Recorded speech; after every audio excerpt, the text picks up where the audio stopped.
System of polar coordinates के 7वें video में हम लोग ये 3 खास एंगल्स पढ़ेंगे, theta, phi, psi. Theta vectorial angle होता है। देखो ये कर्व है, इस पर हमने एक जनरल पॉइंट लिया P with coordinates r theta, तो r ये रेडियस वेक्टर हो गया, थीटा ये एंगल हो गया, ठीक है ना। इधर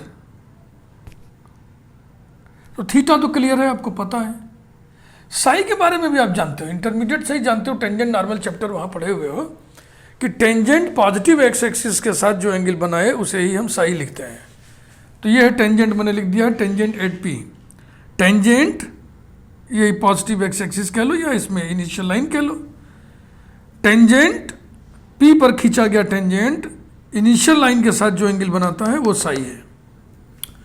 टेंजेंट और रेडियस वेक्टर के बीच के एंगल को फाई से डिनोट करते हैं। टेंजेंट और रेडियस वेक्टर, पॉइंट पर रेडियस वेक्टर ओपी है और पॉइंट पर टेंजेंट ये लाइन है, इन दोनों के बीच के एंगल को फाई कहते हैं। इसको मैं से एरो बना के बाहर निकाल के लिखे, क्योंकि यहाँ पे लाइनें सट रही हैं ना, बहुत क्लियर नहीं होता कि किस एंगल को हम फाई कह रहे हैं। तो ये 3 एंगल्स हैं। अब आप गौर से देखें, ये ट्रायंगल बन रहा है यहाँ पे, इसका ये एक्सटीरियर एंगल है, ये सामने के 2 इंटीरियर एंगल्स के सम के बराबर होता है, ये आपको मालूम है। बहिष्कोण सामने के 2 अंतःकोणों के योग के बराबर होता है। तो मैं सीधा सीधा लिख दे रहा हूँ psi equal to theta plus phi. ये थीटा क्या लिखो इसे, angle between radius vector and initial line. हाँ लिख दे रहा हूं मैं, लिखा रहेगा ठीक रहेगा। Angle between the initial line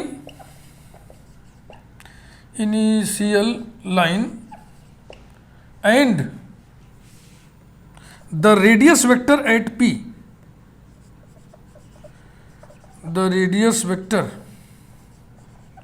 at P with coordinates r theta, ये थीटा है। Sai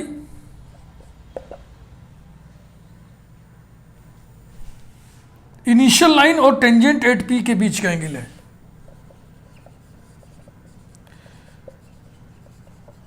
angle between the initial line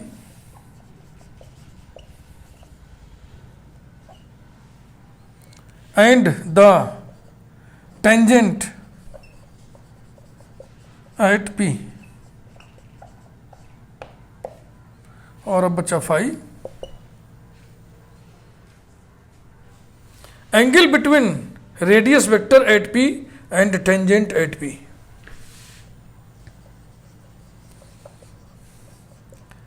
angle between the radius vector at P and the tangent at P and the tangent at P, ये पूरी बात हमने लिख दिया, बिल्कुल return हो गया। और इन तीनों एंगल्स के बीच में ये रिलेशन होता है। इसी समय दूसरी बात आपको हम ये बताना चाहेंगे कि P पर खींची गई स्पर्शी, खींचे गए टेंजेंट पर पोल से हम परपेंडिकुलर ड्रा करें तो इसका लेंथ कितना होगा। ये परपेंडिकुलर ड्रा किया, इसके लेंथ को स्मॉल p ही लिखा जाता है, ये चलन है। तो देखो ये 90 डिग्री है ना ये, तो इस समकोण त्रिभुज में, राइट एंगल ट्रायंगल में ये एंगल फाई है, तो साइन फाई बराबर कितना होगा, P अपान हाइपोटेन्यूज। हाइपोटेन्यूज मान 90 डिग्री के सामने वाली भुजा, तो P अपान R बराबर होगा साइन फाई। इसी समय आप इससे भी जान लीजिए, the length of perpendicular P from the pole on the tangent at P, ये P स्मॉल p है, P कैपिटल P है, ध्यान रखना भाई।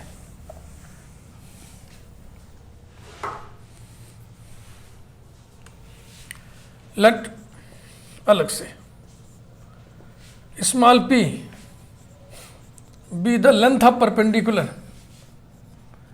be the length of perpendicular from the pole to the tangent at capital P r theta, then in the right angled triangle ONP, sin phi equal to ON upon OP equal to P upon R. This implies that P equal to R sin phi. ये भी एक formula निकला। एक formula पीछे था psi equal to theta plus phi, और एक formula है P equal to R sin phi। अब हम फाई के लिए एक्सप्रेशन निकालेंगे, फार्मूला निकालेंगे। बहुत ही इंपॉर्टेंट फार्मूला होता है tan phi equal to R d theta by d r, polar curve के लिए। पोलर कर्व हम आपको पढ़ा ही रहे हैं, आपको हम पोलर कर्व जहाँ जहाँ भी जिस जिस चैप्टर में है सब जगह टहला लाएंगे, एक एक वीडियो हर चैप्टर के लिए, ज़रूरत पड़ी तो दो दो वीडियोस, ताकि पूरा प्लेलिस्ट देखने के बाद आप अपने आप को पोलर कोऑर्डिनेट्स के लिए बहुत मजबूत फील करें। एक्सप्रेशन फॉर फाई, ये हेडिंग डाला जाए, एक्सप्रेशन फॉर फाई। दो तरीके से इसको हम बताएंगे, एक हम बताएंगे नॉन ज्योमेट्रिकल अप्रोच, एक हम बताएंगे ज्योमेट्रिकल अप्रोच। तो हम लिख दे रहे हैं फर्स्ट अप्रोच, दोनों जानिए। First approach,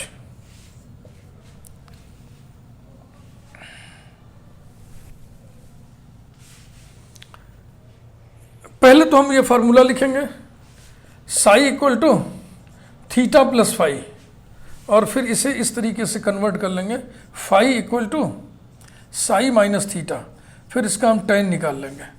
tan phi equal to tan of psi minus theta equal to tan psi minus tan theta upon 1 plus tan psi tan theta, implies that tan phi equal to tan psi y dash होता है, आप जानते हैं, slope of the tangent, minus tan theta y by x. Cartesian और polar का relation याद है ना, tan थीटा बराबर y by x upon 1 plus y dash into y by x. यहाँ लॉजिक लिख दिया, since tan theta equal to r sine theta upon r cos theta equal to y by x. X से multiply कर दिया ऊपर नीचे, x Y dash minus y upon x plus Y Y dash. अब इसको हम पैरामेट्रिक में बदलेंगे, इसीलिए आपको हम पैरामेट्रिक कोऑर्डिनेट्स की ट्रेनिंग दे दिए हैं। वाई डैश का मतलब होता है D Y by D X, जिसको हम लिख सकते हैं D Y by D T बटे D x by D T, यानी कि एक्स।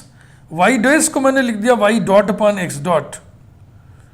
अगर आपके समझ में नहीं आ रहा तो मैं अभी समझा देता हूँ, एक्स प्लस वाई ब्रैकेट में y dot upon x dot, ऐसा लॉजिक देखो। Since y dash equal to d Y by D x equal to d Y by D t, और नीचे हम लिखते हैं d x by D t. बोलो ये समझ में आ रहा है कि नहीं आपको?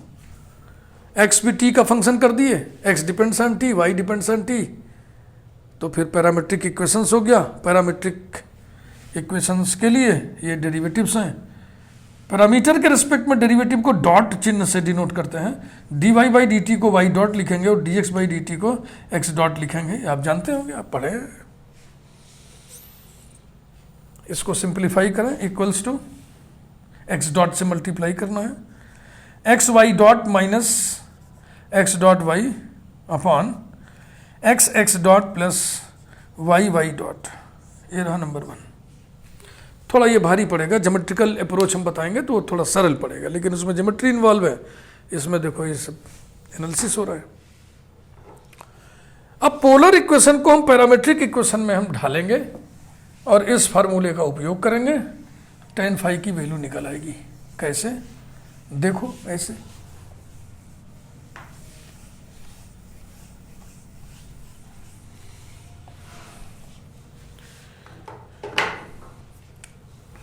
Now polar equation r equal to f of theta होता है, r equal to f of theta, x equal to r cos theta, y equal to r sine theta. ये इंटर रिलेशंस है। इम्प्लाइज दैट जहाँ जहाँ इनमें r लिखा है वहाँ वहाँ एफ ऑफ थीटा लिख दो, तो हो जाएगा x equal to f of theta into cos theta, y equal to f of theta into sine theta. ये देखो x is a function of theta, y is also a function of theta. तो x और y को theta variable connect कर दे रहा है, तो थीटा यहाँ पे क्या हो गया, पैरामीटर, थीटा बीइंग पैरामीटर। देखो कैसे हमने पोलर को पैरामीटर में ढाल दिया, थीटा बीइंग पैरामीटर। अब इसको आप पैरामीट्रिक फार्मूले की तरफ ले चलिए, एक्स डॉट निकाल लो, वाई डॉट निकाल लो, न्यूमरेटर निकाल लो, डिनोमिनेटर निकाल लो।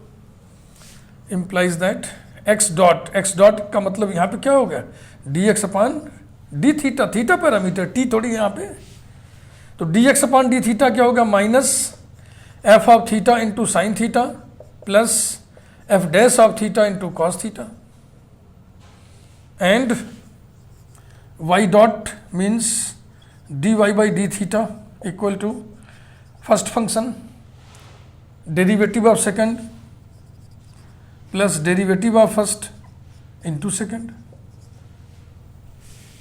Therefore x y dot minus x dot y, चलो निकालें। एक्स माने ये लिखा है भैया f of theta cos theta, x हो गया, फिर वाई डॉट चाहिए, एक्स हो गया तो इसको ब्रैकेट ना लगाएं, एक्स हो गया, फिर वाई डॉट के लिए ब्रैकेट लगा दें क्योंकि ये बड़ा है, F of theta cos theta plus F dash theta sine theta. यहाँ एफ डैश थीटा से क्या मतलब है, यहाँ एफ डैश थीटा से मतलब क्या है, एफ ऑफ थीटा का डेरिवेटिव थीटा के रिस्पेक्ट में है ना, तो ये हो गया वाई, फिर माइनस वाई यहाँ लिख दे, हो जाएगा माइनस वाई, वाई माने f of theta sine theta into x dot minus F of theta sine theta plus F dash of theta cos theta. ये रहा, इसकी वैल्यू चलो कैलकुलेट कर ले, f of theta whole square और साथ में क्या आ गया, कॉस स्क्वायर थीटा, माने हमने ये टर्म लिख दिया।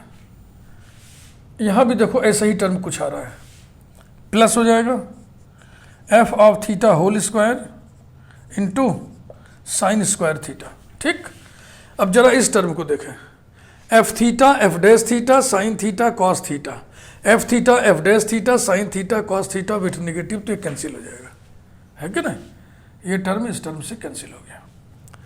अब इसकी वैल्यू कितनी आएगी, इसकी वैल्यू आएगी f of theta whole square. इसे जरा हम किनारे लिख लें क्योंकि हमें जगह की ज़रूरत पड़ रही है। tan phi equal to x y dot minus x dot y upon x x dot plus Y Y dot number 1, इसे हम किनारे लिख ले रहे हैं, ठीक ना। अब आप डिनोमिनेटर निकालिए, X x dot plus Y Y dot also X x dot plus Y Y dot equals to X माने F theta cos theta into x dot minus F of theta sine theta plus F dash of theta cos theta, ठीक, plus Y F theta sine theta into Y dot F of theta cos theta plus F dash of theta sine theta equals to, इसको और इसको देखें गौर से, f of theta f dash of theta into cos square theta, और यहाँ क्या हो जाएगा plus f of theta f dash of theta into sine square theta, और ये टर्म कैंसिल हो जाएगा कि नहीं, देखो minus F of theta whole square sine theta cos theta plus f of theta whole square sine theta cos theta, cut गया। अब इसमें f theta f dash theta common ले लोगे, ब्रैकेट में आएगा cos square theta plus sine square theta जो कि 1 हो जाएगा। Finally f of theta into f dash theta आपको मिल जाएगा। Putting these values in 1 we get the result. ये था इसका फर्स्ट अप्रोच।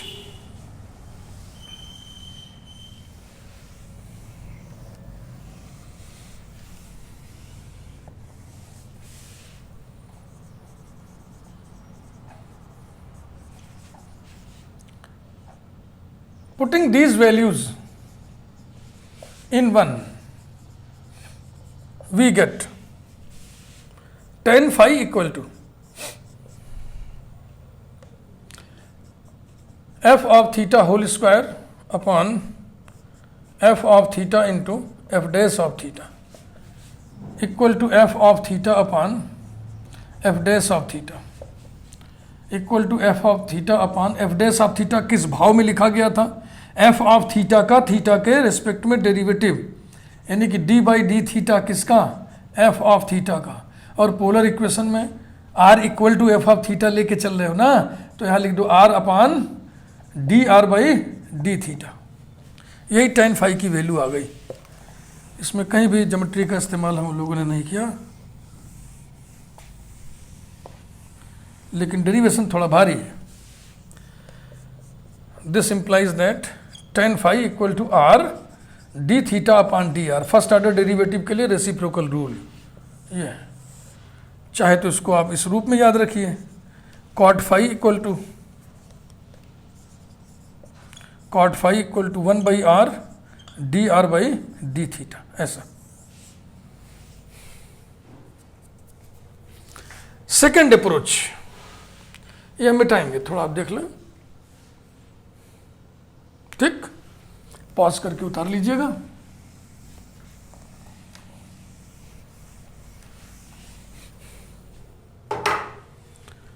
सेकेंड अप्रोच,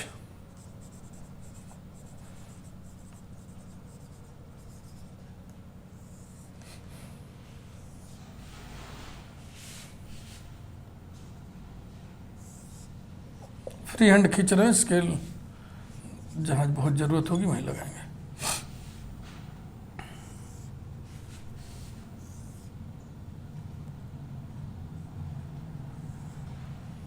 इसको थोड़ा आगे बढ़ा दिए, रेडियस वेक्टर को, और यहां से इस पे परपेंडिकुलर खींच दिए। O r plus delta r theta delta theta, तो ये हो जाएगा थीटा प्लस डेल्टा थीटा। अच्छा भैया, यहाँ पे लिख दीजिए एन एम, कुछ लिख दीजिए, एन ही लिख दे रहा है, चाहे एम ही लिख दो, कुछ लिख दो जी। और ये पॉइंट है Q, r plus delta r theta plus delta theta. इस पी पॉइंट पर हमें टेंजेंट खींचना है। अब यहाँ पे हम स्केल का इस्तेमाल करेंगे।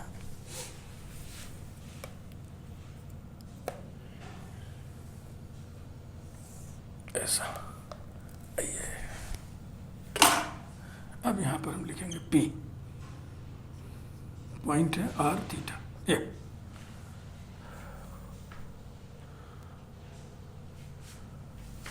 साई एंगल की जरूरत पता नहीं पड़ेगी नहीं पड़ेगी, फिलहाल लिख दे रहे हैं, पड़ेगी पड़ेगी नहीं पड़ेगी नहीं पड़ेगी। ये हो गया एंगल साई। P पर फाई, P पर फाई कौन सा एंगल होता है? टेंजेंट और रेडियस वेक्टर के बीच में, यानी ये एंगल फाई है। तो इसका जो अपोजिट एंगल होगा शीर्षाभिमुख कोण, वो भी फाई होगा, उसके लिए भी स्केल लगाना पड़ेगा। कॉर्ड जीवा खींचेंगे, P और Q को मिलाएंगे सीधी रेखा से, ये ठीक है भाई। तो ये वाला भी तो एंगल वही होगा ना, ये लाइन और कौन सी लाइन गई है? ये और ये वाला, ये वाला। फिलहाल ऐसे रहने दीजिए बस। और थोड़ा सा लैंग्वेज लिख दे रहा है, जरा सा। Let P r theta and Q r plus delta r comma theta plus delta theta be neighbouring points. Neighbouring point माने पी के तुरंत बाद वाला पॉइंट क्यू है कर्व पर पी के तुरंत बाद पॉइंट बनाना है, तो अब तुरंत बाद कहाँ बनाए हैं, ऐसे बना देंगे तो क्या फिगर बनेगा, तो इसलिए एनलार्ज करके फिगर बनाए हैं। क्यू हम बनाए यहाँ क्लैरिटी के लिए, लेकिन समझ लीजिए कि क्यू बिल्कुल यहाँ है नेबरिंग पॉइंट से। क्यू टेंस टू पी हम लिमिट लेंगे, अभी क्यू को दूर लेकर के गणना कर लें, फिर हम कह देंगे भैया क्यू तो पी का नेबरिंग पॉइंट है, इसलिए क्यू टेंस टू पी करो। Be neighbouring NEIGHBOURING neighbouring points पड़ोस के बिंदु on the curve R equal to F of theta full stop. बकिया सब कुछ फिगर बोल रहा है, अब हम नहीं लिखेंगे, ठीक है भाई। देन 10 एंगल हम लिख रहे हैं QPM बराबर कितना होगा, ये समकोण त्रिभुज लिया हमने, इसमें ये वाला एंगल हम बोल रहे हैं ये वाला, तो इसके हिसाब से 10 क्या होगा, perpendicular upon base QM upon PM,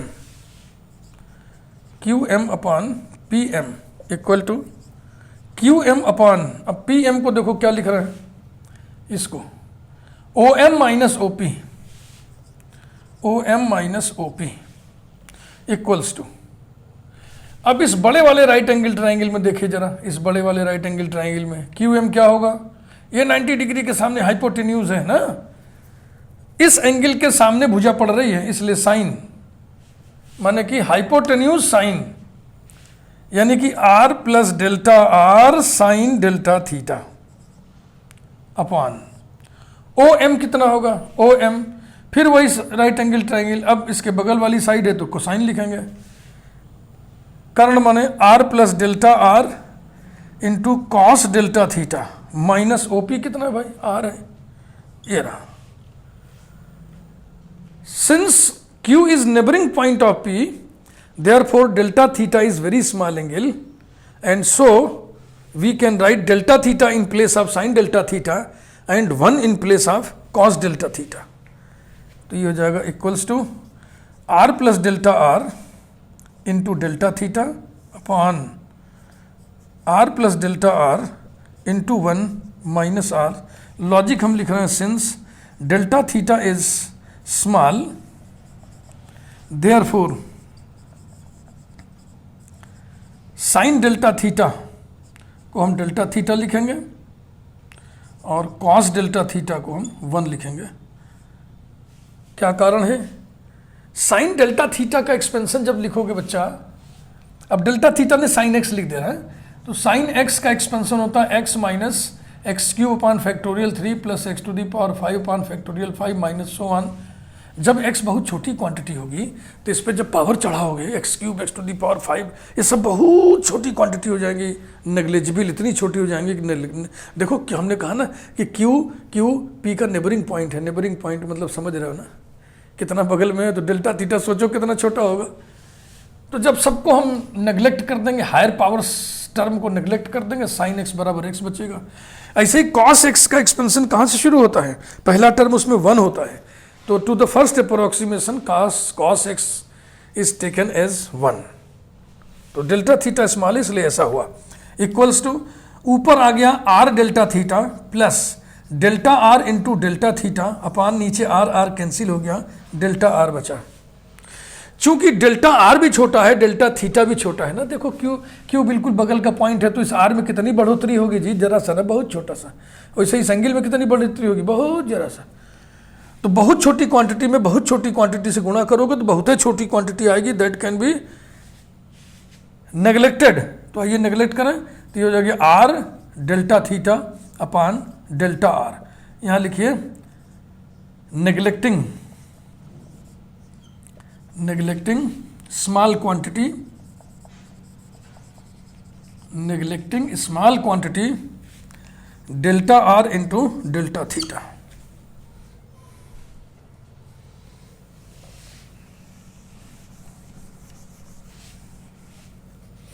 implies that tan of angle QPM is equal to R upon delta R upon delta theta. ठीक है भाई।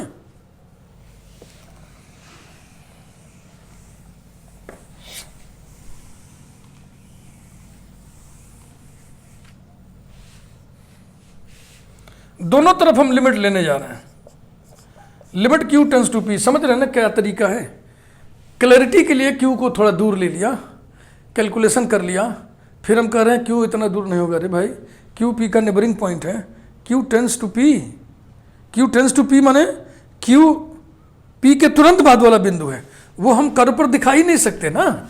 वो हम कर्व पर कैसे दिखा दें, किस पॉइंट को कर दें इसके बाद वाला, बीच में कितने पॉइंट छूट रहे हैं, इस असंख्य पॉइंट छूट रहे हैं। इसलिए ये सब ऐसे लिखा पढ़ा जाता है। Limit Q tends to P tan of QPM equal to limit Q tends to P R upon delta theta implies that tan limit Q tends to P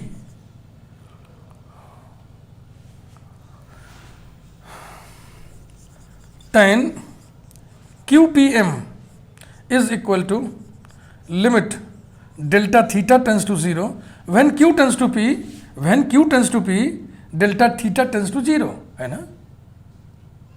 जरा सी एंगल बहुत कम बढ़ेगा ना। R upon delta theta equal to R upon limit delta theta tends to 0 delta R by delta theta. अब ये नीचे जो कुछ लिखा हुआ है by first principle it is DR by D theta, so this is equal to R upon DR by D theta, this is equal to R d theta upon DR। ये रहा नंबर 2। अब जरा इसकी मरम्मत आइए किया जाए।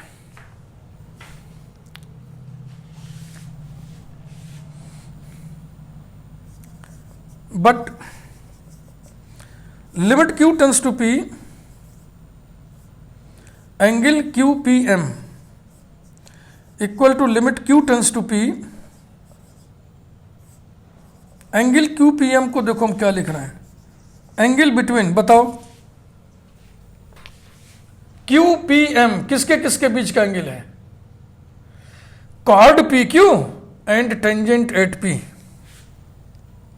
नो ये टेंजेंट नहीं रे बाबा, बट रेडियस वेक्टर है ना, तो टेंजेंट ये लाइन है, रेडियस वेक्टर और कॉर्ड के बीच का है, बिटवीन कॉर्ड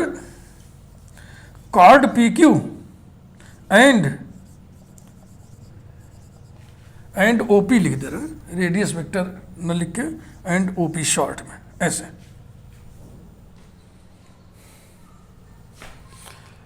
अब हमें एक बात आपको सिखानी है। देखो Q पर लिमिट है, Q टेंस टू P, और इसमें Q है नहीं, तो इसका मतलब इस लिमिट से ये आजाद हुआ। तो चलो एक लाइन और बढ़ा के लिख लें, equal to limit Q tends to P bracket में ना, ऐसे कैसे लिख लोगे, सॉरी इसे मिटाऊंगा और एक कंसेप्ट आपको दूंगा।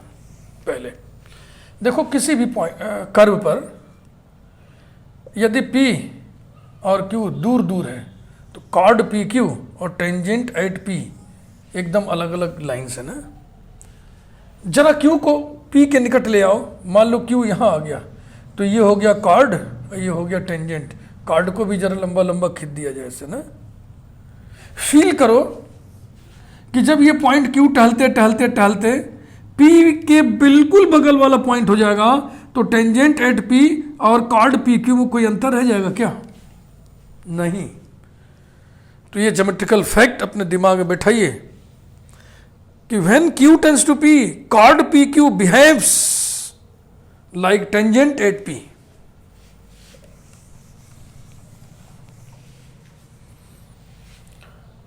लिख दे रहा हूं मैं। We no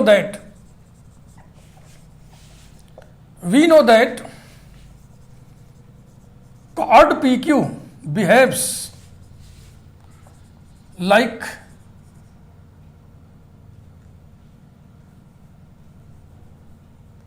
behaves like the tangent at P, the tangent at P when Q tends to P.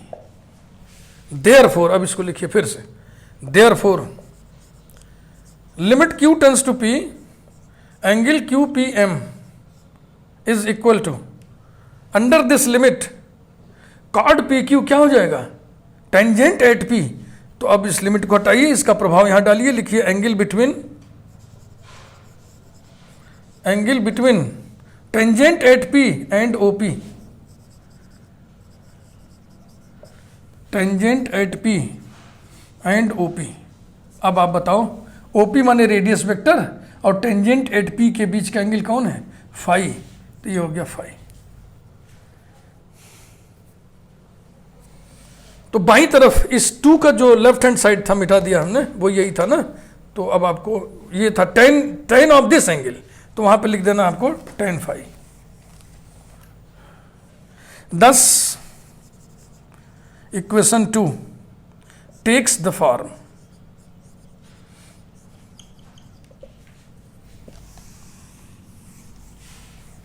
बाईं तरफ था tan इस एंगल का, और फिर लिमिट यानी कि tan phi equal to r d theta upon d r. तो एक अप्रोच ये है और एक अप्रोच ये था. ये शुद्ध ज्योमेट्रिकल है और उसमें ज्योमेट्री लगभग नहीं थी, बस स्लोप ऑफ टेंजेंट की ज्योमेट्री थी. Slope of tangent y dash होता है. अब tan फाई निकला है तो कोई एक एग्जाम्पल भी हम आपको बता दें. जैसे कि एक एग्जाम्पल हम आपको सिर्फ बता रहा है, r to the power n equal to a to the power n cos n theta. ये कर्व का इक्वेशन है, इसके लिए हमको फाई निकालना है. तो फाई निकालने के लिए dr बाई डी थीटा आप निकालो, differentiating it with respect to theta, differentiating it with respect to theta, we get n r to the power n minus 1 dr by D theta equal to minus a to the power n into n into sine n theta, implies that n cancel हो गया. dr by D theta is equal to minus a to the power n sine n theta upon r to the power n minus 1. इस फार्मूले को उल्टा अब करना पड़ेगा ना, dr बाई डी थीटा निकला है तो 1 बाई आर से मल्टीप्लाई करिए, 1 by r dr by D theta equals to minus a to the power n sine n theta upon r to the power n equal to minus a to the power n sine n theta upon r to the power n की value ये लिखी हुई है, a to the power n cos n theta.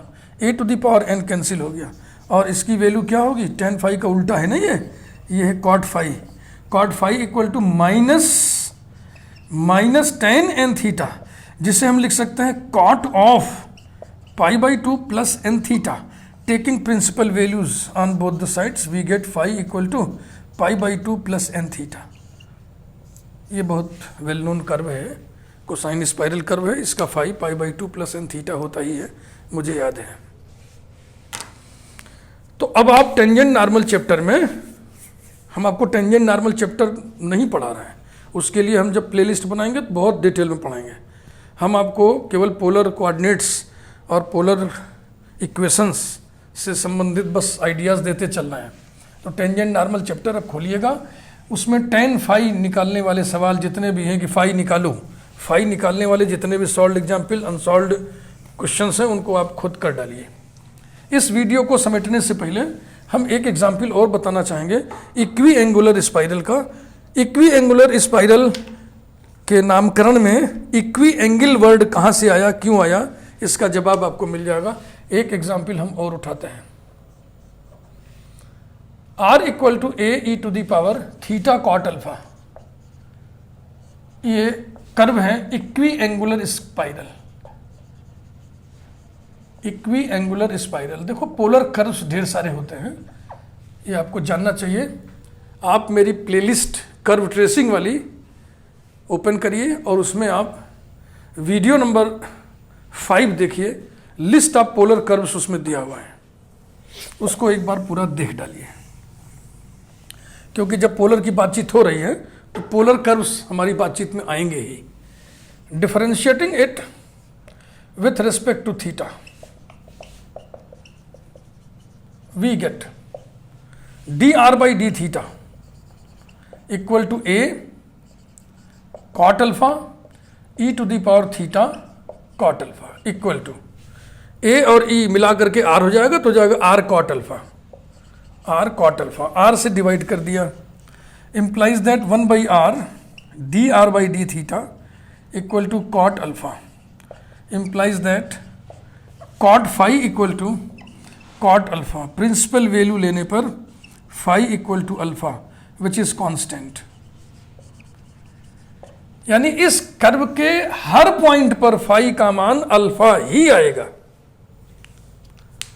ये जो phi angle है वो equal ही आएगा, हर पॉइंट पर phi का मान इक्वल आएगा, phi एंगल का मान इक्वल आएगा, इक्वल एंगुलर, इक्वी एंगुलर, इस तरीके से इसका नाम पड़ा।